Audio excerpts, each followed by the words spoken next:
Hello everyone, and welcome. This is your guide to learning Greek verbs, designed for levels A1 and A2. Your essential step-by-step plan to build a strong foundation in Greek and to prepare with confidence for the Πιστοποίηση Ελληνομάθειας exam. Do yourself a favor and get through this whole video.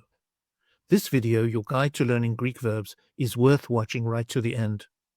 2 points I want to mention. Mastering the alphabet first helps you avoid pronunciation problems. And understanding these verb basics will save you time, money, and frustration later. A few minutes here will make your Greek learning journey easier, faster, and more rewarding. So stick with this video. It's your smart shortcut to mastering Greek verbs. For whom is this guide intended? This video is designed especially for beginners. I don't expect you to know any Greek yet. However, by this stage you should already have learned the Greek alphabet. It's important to know the letters before you start learning verbs. In this explainer, we focus on verbs from number 1 to 100. For these first 100 verbs, I break each one down into syllables and speak more slowly and clearly to help you practice your pronunciation. From video 101, I'll stop breaking down the verbs into syllables and I will speak at a more natural pace, because by then you should be able to read and pronounce Greek words with much more confidence. So, think of these first lessons as your foundation phase, helping you to build accuracy and confidence step by step. The Greek alphabet. Before you dive into learning Greek verbs and their pronunciation, it's essential to have a strong grasp of the Greek alphabet. Knowing the alphabet really well will save you from future pronunciation problems.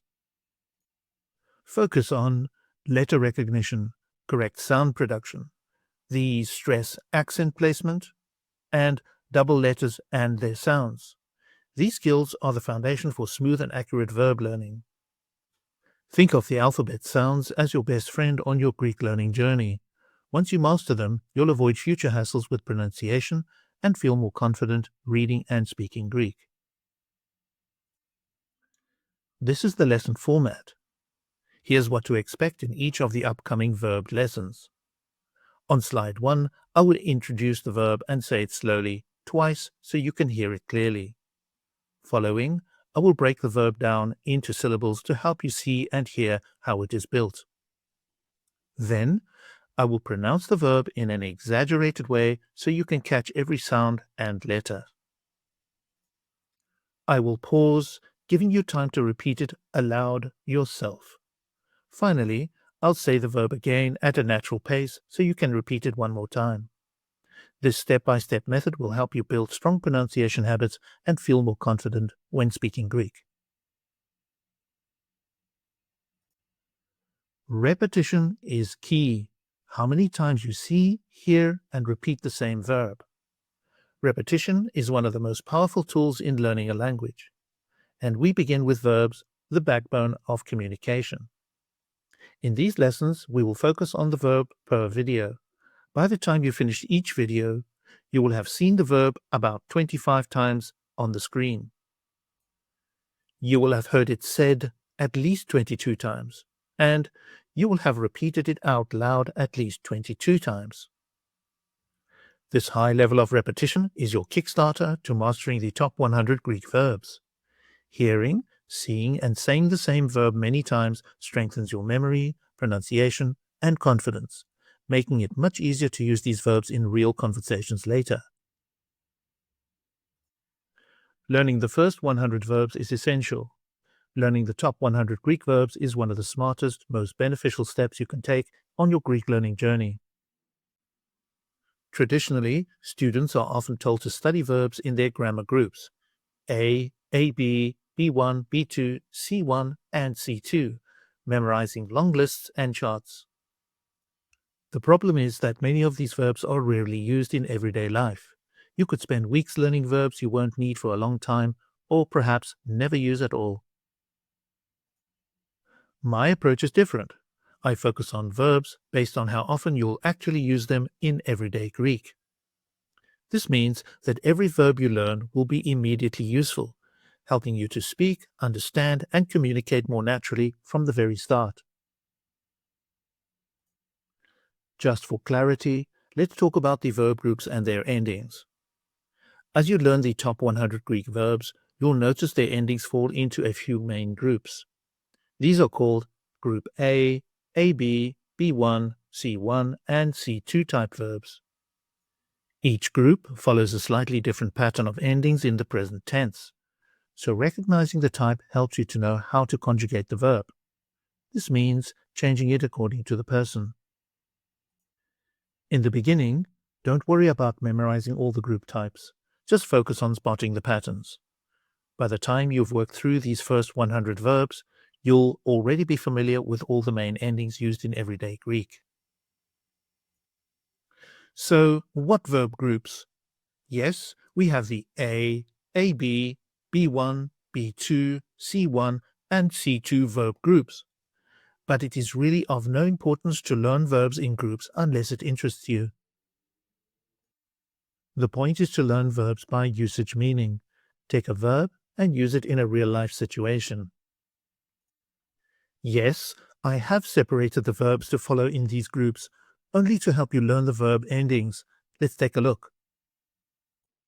The group A is the largest group of Greek verbs, so it's important to learn first.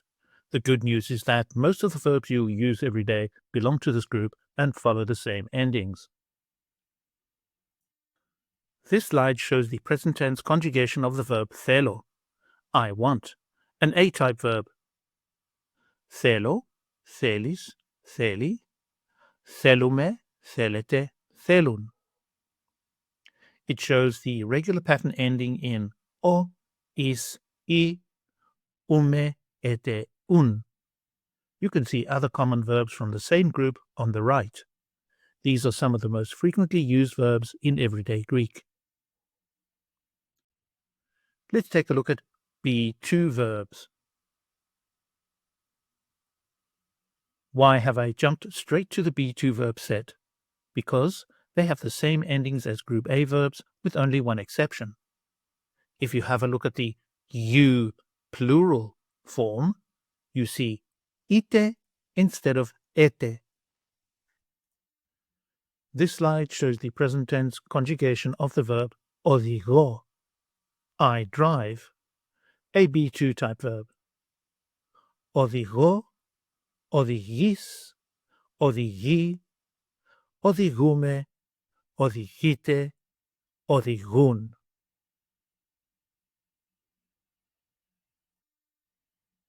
B2 verbs have endings that include an accent shift.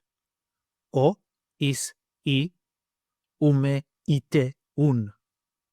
On the right, you can see other common B2 verbs from the top 100. These often end in o with a stress and share the same pattern.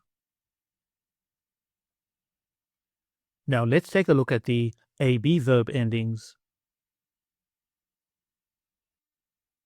This slide shows the present tense conjugation of the verb λέω, I say, an AB type verb. These endings are quite simple. They're just a shorter version of the pattern we've already seen. Λέω, λες, λέει, λέμε, λέτε, λένε. Don't overthink it. Learn verbs as they become useful to you. Pay attention to their family or pattern. There are only 4 of these in the top 100 verbs, which is great. Start using them in context so they stick. And now for the B1 verb endings. This slide shows the present tense conjugation of the verb μιλάω, I speak, a B1 type verb. Μιλάω, μιλάς, μιλάει, μιλάμε, μιλάτε, μιλάνε. These verbs are easy to recognize, and the endings are quite distinct. Au, as, I, ame, ate, ane. There are 21 of them in the top 100 verbs, and they're simple to learn. Just pick 1 or 2 and find a reason to start using them in context. Take note, πάω, which looks similar but actually belongs to a different verb group. Now for the C1 type verbs. This slide shows the present tense conjugation of the verb έρχομαι, I come, a C1 type verb. Έρχομαι, έρχεσαι, έρχεται, ερχόμαστε, έρχεστε, έρχονται.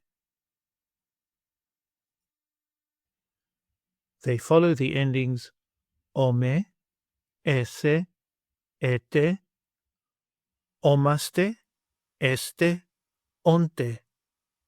On the right, you can see other common C1 verbs from the top 100. For beginner lessons, when you come across verbs that don't end in the usual or, think of them as actions you do to or for yourself. For example, έρχομαι, I come, but literally, I bring myself. Χρειάζομαι, I need, but meaning I myself need. Σκέφτομαι, I think, and meaning I think to myself. That's the general idea these verbs express. Even so, you'll use them just like any other verb. They simply have their own set of endings. Pick one or two and start using them in sentences for practice. They'll soon feel natural. And finally, the C2 type verbs. For beginners, the same idea we use for C1 verbs ending in ome also applies here. These verbs express actions you do to or for yourself. There are only 3 of them in the top 100, so start by practicing 1 or 2. Θυμάμαι, I myself remember. I remember. Φοβάμαι, I myself fear. I am afraid. Κοιμάμαι, I sleep myself. I sleep. They have their own pattern, but you'll use them just like any other verb once you get comfortable. Try adding them to your everyday sentences. They'll soon feel comfortable and natural. Now let's talk about the nominative case pronouns, also known as subject pronouns.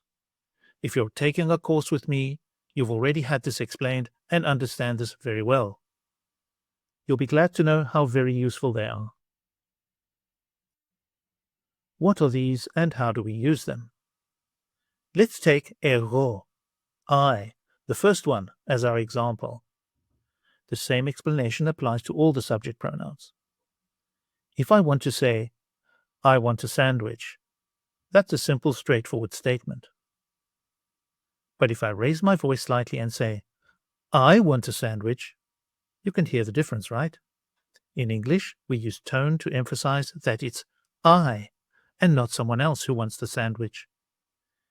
In Greek, we don't necessarily raise our voice. Instead, we use εγώ for emphasis, one of the pronouns. Εγώ θέλω ένα sandwich. I want a sandwich. You don't need to use this form all the time, only when you want to stress the subject, just as you would raise your voice for emphasis in English. Interesting fact, the English word for ego actually comes from the Greek word εγώ, meaning I. So there you have it, the first introduction to learning Greek verbs. The category playlists. On this channel, all the verbs are listed from number 1 in the order of how often they appear in daily Greek life. They are also grouped by real-life themes in playlists. For example, emotions, shopping, coming and going, learning, and more. This way, you don't just memorize verbs. You learn the ones you actually need for the day you are living. Planning to shop? Practice shopping verbs. Meeting with friends? Focus on social verbs. After the top 100, we keep adding verbs based on how often they are used in everyday Greek. You'll always know which verbs matter most by their number and by their category.